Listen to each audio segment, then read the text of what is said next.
So I'd like to reach out to you guys today and thank you for taking part in the research that we've been doing at Swansea University.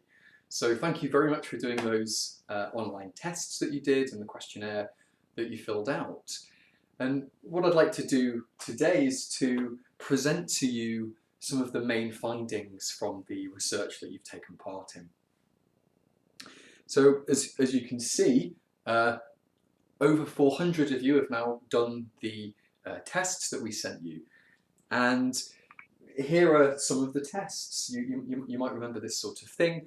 Of course, when we're thinking about diagnosing prosopagnosia, we need to make sure that you guys are sufficiently poor at recognizing faces. So the four faces here happen to be famous celebrities. And from left to right here, we have John Travolta. We have George W. Bush. We have Tom Cruise. And we have, I believe, Helen Mirren there at the end. And of course, people with prosopagnosia have great difficulty doing this sort of task. We've removed any sort of very, very distinctive features like people's hairstyles and that kind of thing. And of course, this seems to be the core problem for people with prosopagnosia. We don't have pictures of your family and friends, but we do have pictures of famous people that we can test you with. So this was one of the tests, the famous face test. We also test your ability to recognize and learn new faces, people you've never met, but you see some pictures of these individuals. You learn about 6 different people in this way, seeing a few images of them. And then we get you to pick those faces out of a lineup. So it could be any of these 3. This guy here at the top could be any of these 3 people here. Turns out it's this one here. It's slightly difficult because the lighting is different on these images, and we show you different kinds of images of the people, and we make it really difficult at the end by adding this kind of fuzzy static, this kind of visual noise to the images. And this is a great test for measuring individual differences in kind of a face learning, unfamiliar face learning ability. People with prosopagnosia tend to do quite badly on that test. And it's not all about memory. So we have reasons to believe many people with prosopagnosia have problems actually perceiving faces, that people with prosopagnosia might see faces slightly differently to neurotypical individuals, the average person, if you like. And in this test, we get you to sort these images at the bottom here by how similar they look to this picture at the top, this person at the top here. And the faces vary. We use computer software to morph these images to make them more or less similar to the face at the top. What we find is that some people with prosopagnosia have great difficulty doing this kind of test. So those are our 3 basic tests, objective tests, if you like. We also give you guys a questionnaire that is about your self-reported experience of prosopagnosia, your difficulties recognizing faces in real life. And with these sort of 4 instruments, we can give you guys a sense of whether or not you are prosopagnosic or not. Okay? And currently, the kind of unwritten rule or standard that we have for diagnosing prosopagnosia is that you have to do quite badly on at least 2 of those tests that we gave you.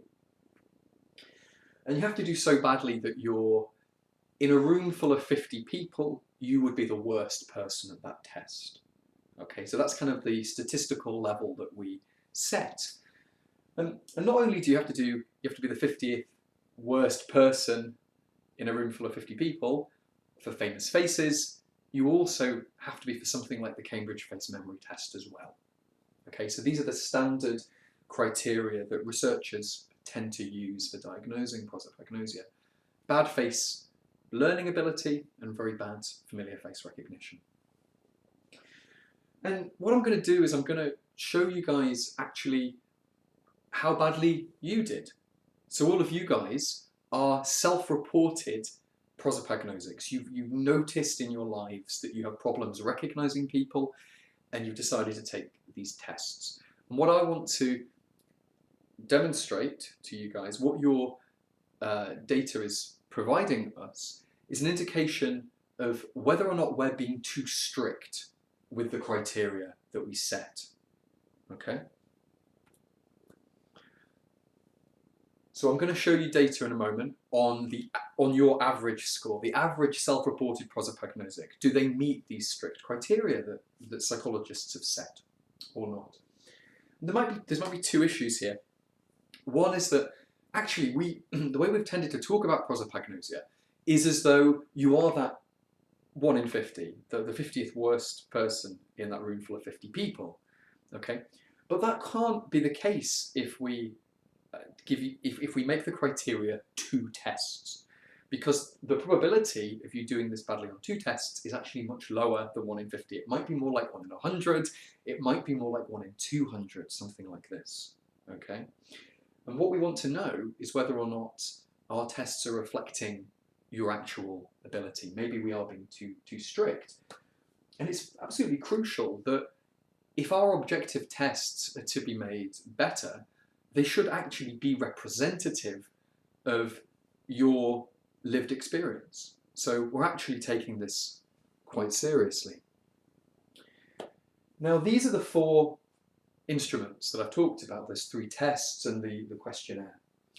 And what you need to know here is that any test, any black bar that's higher than this red line, this is our strict cutoff, okay?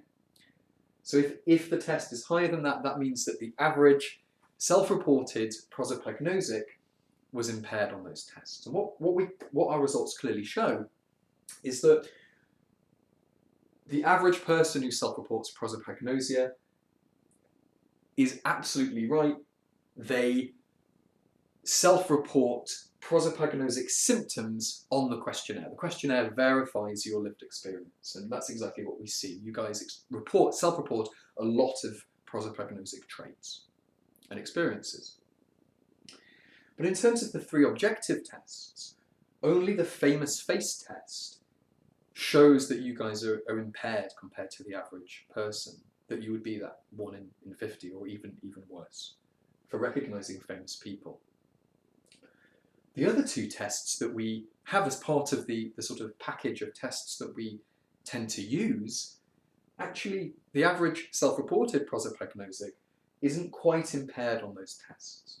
So for the Cambridge Face Memory Test, learning new faces, you guys tend not to quite meet that strict cutoff. The average self-reported prosopagnosic might be the worst person out of 10 people, something like this at that test. So certainly the average self-reported prosopagnosic has difficulties with unfamiliar face learning, but they might not be quite as bad as for recognizing familiar known people. And of course the Cambridge Face Perception Test is only very, very slightly above, only very, very slightly below average, I should say. And it doesn't really seem to be very diagnostic at all. Most of you don't really have any great difficulty in perceiving the sort of similarities and differences between faces, but rather the core problem seems to be much more about familiar face memory. What this means is that we might actually need to think about relaxing our diagnostic criteria to better reflect your self-reported and lived experience. So I'm quite excited about this data, and I think it's quite important for psychologists to take people's lived experience into account. So I'd like to thank you guys for taking part in that research so far. And I also want to let you know that we have other tests that we're going to be putting up online shortly. So watch out for those, and we look forward to you guys participating further in our research studies. So thank you very much for your time.